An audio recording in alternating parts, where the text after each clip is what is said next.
지난주 수요일 오전 68세의 김태호 씨는 부동산 중개사무소 앞에서 멍하니 서 있었습니다. 손에는 방금 받은 전세 계약서가 들려 있었고 얼굴에는 믿을 수 없다는 표정이 가득했습니다. 중개사가 말했습니다. 축하드립니다. 전세 계약 성사됐습니다. 하지만 김태호 씨는 기쁘지 않았습니다. 2년 전 이 집 전세가 3억이었는데 지금은 4억 5천만 원이었기 때문입니다. 1억 5천만 원이나 올랐습니다. 김태호 씨는 도저히 이해할 수 없었습니다. 정부에서 전세값을 잡겠다고 했습니다. 규제를 강화했고 임대차법을 개정했으며 집주인을 압박했습니다. 뉴스에서는 매일 전세값이 안정될 거라고 했고 전문가들도 곧 떨어질 거라고 예측했습니다. 하지만 현실은 정반대였습니다. 전세는 계속 올랐고 구하기는 더 어려워졌으며 김태호 씨 같은 서민들만 고통받았습니다. 김태호 씨는 중개사에게 물었습니다. 왜 이렇게 됐느냐고, 정부가 규제했는데 왜 오르느냐고 말입니다. 중개사는 한숨을 쉬며 대답했습니다. 규제를 할수록 오른다고, 이게 부동산 시장의 아이러니라고, 20년 넘게 이 일하면서 매번 똑같은 걸 봐다고 설명했습니다. 여러분은 혹시 비슷한 경험이 있으십니까? 정부가 규제한다고 해서 기대했다가 실망한 적이 있으십니까? 오늘 이 이야기를 끝까지 들으신다면 왜 규제가 오히려 가격을 올리는지 그 숨겨진 메커니즘을 이해하실 수 있을 것입니다. 첫 번째 장, 선의의 규제가 만든 악순환. 65세의 박영수 씨는 20년 전 일을 기억합니다. 당시 정부가 전셋값 안정을 위해 강력한 규제를 도입했습니다. 집주인 전세를 함부로 올리지 못하게 했고 세입자 권리를 강화했으며 임대 의무 기간을 늘렸습니다. 정부는 자신했습니다. 이제 전세값이 안정될 거라고, 서민들이 편해질 거라고 약속했습니다. 박영수 씨도 기대했습니다. 드디어 전세값 걱정 없이 살 수 있겠구나 생각했습니다. 하지만 1년 후 상황은 완전히 달라졌습니다. 전세값은 오히려 폭등했고 전세 매물은 급감했으며 구하기가 하늘의 별 따기가 되었습니다. 박영수 씨는 이해할 수 없었습니다. 나중에 알게 되었습니다. 집주인들이 전세를 놓지 않기 시작했다는 것을 말입니다. 규제 때문에 전세가 부담스러워진 집주인들이 월세로 전환했고 전세 공급이 줄면서 남은 전세 가격이 폭등한 것입니다. 마이크로 후킹. 이것이 바로 규제의 역설입니다. 좋은 의도로 만든 정책이 오히려 반대 결과를 낳습니다. 왜 이런 일이 반복될까요? 왜 정부는 매번 같은 실수를 할까요? 63세의 최동수 씨는 부동산을 여러 채 가지고 있는 집주인입니다. 최동수 씨의 관점에서 이야기를 들어보겠습니다. 최동수 씨는 5년 전까지 전세를 선호했습니다. 목돈을 받아 다른 투자를 할 수 있었고 관리도 편했으며 세입자와의 관계도 안정적이었습니다. 하지만 정부가 규제를 강화하면서 최동수 씨의 생각이 바뀌었습니다. 전세 계약 기간이 늘어났고 전세값 인상이 제한되었으며 세입자 관리가 과도하게 강화되었습니다. 두 번째 장, 집주인의 계상법. 최동수 씨는 계산기를 꺼냈습니다. 전세를 주면 2년 동안 전세금만 받고 월세 수입이 없습니다. 그런데 전세금 인상은 제한되어 있고 계약 기간은 의무적으로 늘어났습니다. 반면 월세로 전환하면 어떻게 될까요? 매달 안정적인 수입이 생기고 전세금 묶일 걱정이 없으며 세입자가 나가도 바로 새 세입자를 구할 수 있습니다. 최동수 씨는 결정했습니다. 전세를 월세로 바꾸기로 말입니다. 최동수 씨만이 아니었습니다. 수많은 집주인들이 같은 결정을 내렸고 전세 시장은 급격히 위축되었습니다. 결과는 명확했습니다. 전세 매물이 줄어들면서 남은 전세값은 폭등했고 월세 매물은 늘어났지만 가격도 함께 올랐습니다. 규제가 오히려 가격 상승을 부추긴 것입니다. 갈등의 시작. 67세의 이정희 씨는 세입자입니다. 이정희 씨는 규제를 환영했습니다. 드디어 집주인의 횡포에서 벗어날 수 있겠다고, 전세값도 안정될 거라고 기대했습니다. 하지만 현실은 달랐습니다. 이정희 씨가 살던 집주인이 통보했습니다. 전세 계약 만료 후 월세로만 계약하겠다고, 전세는 더 이상 안 받겠다고 말입니다. 이정희 씨는 당황했습니다. 전세금 3억을 마련해둔 상태였는데 갑자기 월세로 바뀌면 어떡하냐고 항의했습니다. 하지만 집주인은 단호했습니다. 법이 바뀌어서 전세가 부담스럽다고, 이해해달라고 말했습니다. 이정희 씨는 다른 전세를 알아봤습니다. 하지만 매물은 거의 없었고 있어도 가격이 천정부지로 올라 있었습니다. 결국 이정희 씨는 월세로 전환할 수밖에 없었습니다. 즉각적인 반응.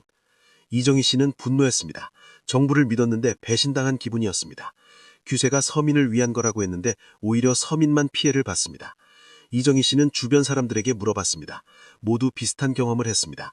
규제 이후 오히려 상황이 나빠졌고 전월세 구하기가 더 어려워졌으며 가격도 더 올랐다고 말입니다. 이정희 씨는 깨달았습니다.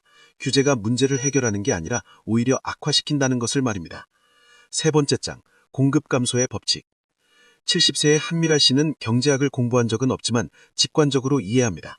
공급이 줄면 가격이 오른다는 단순한 원리를 말입니다. 정부가 규제를 강화하면 집주인들은 어떻게 반응할까요? 임대를 꺼리게 됩니다. 규제가 부담스럽고 수익이 줄며 리스크만 커지기 때문입니다. 집주인들은 선택합니다. 임대를 아예 하지 않거나 전세를 월세로 바꾸거나 집을 팔아버리는 것입니다. 어떤 선택을 하든 결과는 같습니다. 임대 공급이 줄어드는 것입니다. 공급이 줄면 어떻게 될까요? 수요는 그대로인데 공급만 줄면 가격은 자연스럽게 오릅니다. 이것이 시장의 기본 원리입니다. 한미란 씨는 말합니다. 정부가 아무리 규제해도 시장 원리를 거스를 수 없다고, 오히려 규제가 시장을 왜곡시킨다고 설명합니다. 네 번째 장, 풍선 효과의 실체. 66세의 정수미 씨는 풍선 효과를 목격했습니다. 정부가 서울 전세를 규제하자 무슨 일이 벌어졌을까요? 서울 집주인들이 전세를 월세로 바꾸기 시작했고 전세를 원하는 사람들은 경기도로 밀려났습니다. 경기도 전세 수요가 급증했고 경기도 전세값이 폭등했습니다. 정부는 다시 경기도를 규제했습니다. 그러자 이번에는 지방으로 수요가 밀려났고 지방 전월세가 올랐습니다. 풍선의 한쪽을 누르면 다른 쪽이 부풀어 오르는 것처럼 말입니다. 정수미 씨는 말합니다. 규제로는 문제를 해결할 수 없다고, 공급을 늘리는 게 유일한 해답이라고 강조합니다. 클라이맥스, 역사는 반복된다. 68세의 송기철 씨는 지난 30년을 돌아봅니다. 매번 같은 패턴이 반복되었습니다. 정부가 집값이나 전월세를 잡겠다고 나섭니다. 강력한 규제를 도입하고 언론은 환영하며 국민들은 기대합니다. 처음 몇 달은 조용합니다. 시장이 관망하는 시기입니다. 사람들은 안심합니다. 이번엔 정말 규제가 효과가 있구나 생각합니다. 하지만 6개월쯤 지나면 변화가 시작됩니다. 공급이 줄어들고 매물이 사라지며 가격이 서서히 오르기 시작합니다. 1년이 지나면 폭등합니다. 규제 전보다 더 심하게 오릅니다. 사람들은 당황하고 정부는 변명하며 더 강한 규제를 예고합니다. 그리고 악순환이 반복됩니다. 송기철 씨는 이 패턴을 30년 동안 5번 이상 목격했습니다. 5번째 장, 집주인도 피해자다. 많은 사람들이 오해합니다. 집주인은 부자고 규제를 받아 마땅하다고 생각합니다. 하지만 현실은 다릅니다. 72세의 윤석진 씨는 집이 2채 있습니다. 하나는 직접 살고 다른 하나는 임대를 놓습니다. 윤석진 씨는 부자가 아닙니다. 평생 모아서 집 2채 마련했고 임대 수입으로 생활합니다. 규제가 강화되면서 윤석진 씨도 피해를 봤습니다. 전세금은 못 올리는데 관리비는 올랐고 세금도 늘었으며 수리비도 부담입니다. 윤석진 씨도 어쩔 수 없이 월세로 전환했습니다. 전세로는 생활이 안 되기 때문입니다. 윤석진 씨는 말합니다. 집주인도 생계가 걸린 문제라고, 규제가 집주인을 악인으로 만든다고 설명합니다. 6번째 장, 진짜 해결책은 무엇일까? 그렇다면 해결책은 무엇일까요? 63세의 조영호 씨는 명확하게 말합니다. 공급을 늘리는 것뿐이라고 강조합니다. 수요는 정해져 있습니다. 사람들은 살 곳이 필요합니다. 수요를 줄일 수는 없습니다. 그렇다면 공급을 늘려야 합니다. 집을 더 짓고 임대를 장려하며 집주인이 임대를 놓고 싶게 만들어야 합니다. 규제로 압박하는 게 아니라 인센티브로 유도해야 합니다. 세금을 줄여주고 임대 수익을 보장하며 집주인의 권리도 존중해야 합니다. 그래야 공급이 늘어나고 가격이 안정됩니다. 조영호 씨는 말합니다. 규제는 단기 처방일 뿐이라고, 장기적으로는 공급 확대가 답이라고 강조합니다.